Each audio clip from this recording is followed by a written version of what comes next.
جی السلام علیکم ورحمۃ اللہ وبرکاتہ۔ ایک تھوڑا پریشانی والی خبر تھی، الحمدللہ اب نہیں ہے۔ آپ سے شیئر کرنا تھا، آپ سے عرض کرنا تھا کہ آپ سب جیسا کہ دیکھ رہے ہیں سوشل میڈیا پہ کہ اس وقت والد محترم مولانا طارق جمیل صاحب کینیڈا میں موجود ہیں۔ تو آج پاکستان کے وقت کے مطابق دوپہر 1 بجے اور رات کے کینیڈا کے وقت کے مطابق رات کے 3 بجے ان کو دل کی تکلیف ہوئی ہے، ہارٹ کا ایشو ہوا اور تھوڑا چیسٹ میں ان کے درد ہوا، سینے میں درد ہوا۔ اس کے فوراً بعد ان کو وہاں ہسپتال میں منتقل کیا گیا اور سارا ان کا پروسیجر الحمدللہ عافیت سے مکمل ہو گیا۔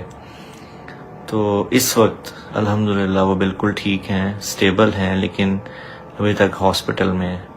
تو آپ حضرات کی خدمت میں آنے کا صرف مقصد یہ ہے کہ آپ دعا کریں، چونکہ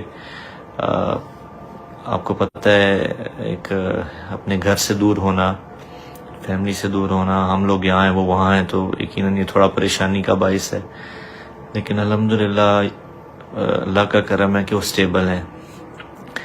تو میڈیا پہ آپ کو پتہ ہے مختلف افواہیں پھیل جاتی ہیں، سوشل میڈیا پہ خاص طور پہ، اس لیے میں خود حاضر ہو کے مناسب سمجھا کہ آپ کی خدمت میں عرض کروں کہ آپ سب جتنے بھی بہن بھائی میری بات سن رہے ہیں، آپ سے دعاؤں کی درخواست ہے کہ آپ دعا کریں کہ اللہ تعالیٰ ان کو مکمل صحت یاب فرمائے اور خیر و عافیت سے اللہ تعالیٰ ان کو پاکستان، ان کی واپسی جو ہے وہ خیر و عافیت سے ہو جی انشاءاللہ۔ اللہ آپ سب کو بہت خیر عطا فرمائے۔